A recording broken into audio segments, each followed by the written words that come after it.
Hello കൂട്ടുകാരെ, നമസ്കാരം. മുട്ട ബജി ഉണ്ടാക്കുന്ന വീഡിയോയാണ്.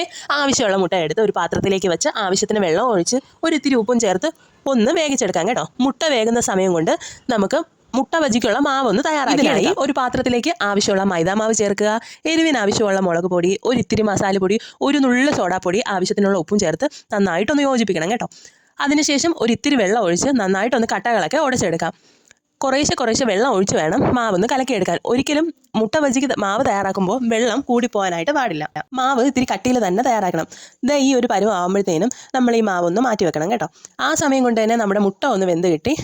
നന്നായിട്ട് വെന്ത മുട്ട ഒരു തണുത്ത വെള്ളമുള്ള ഒരു പാത്രത്തിലേക്ക് മാറ്റി കൊടുക്കണം കേട്ടോ.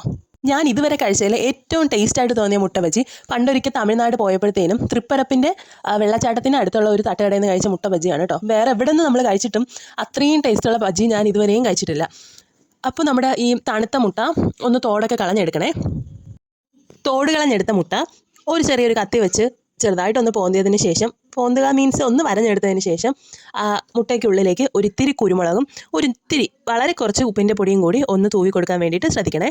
കുഞ്ഞു മക്കൾക്ക് ഉള്ള വീടാണ്, അവർക്കൊക്കെ കൊടുക്കണമെങ്കിൽ ഈ കുരുമുളക് ഒഴിവാക്കുന്നതായിരിക്കും നല്ലത്. കാരണം കുഞ്ഞുങ്ങൾക്കൊന്നും ചിലപ്പോൾ ഇത്രയും എരിവ് ഇഷ്ടപ്പെടണമെന്നില്ല. അങ്ങനെ ഇവിടെ ഞാനിപ്പോൾ എല്ലാ മുട്ടയും ഒന്ന് വരഞ്ഞ് മുട്ടയ്ക്കുള്ളിലേക്ക് കുരുമുളകും ഉപ്പും ചെറുതായിട്ടൊന്ന് തൂവി കൊടുക്കുവാണ്.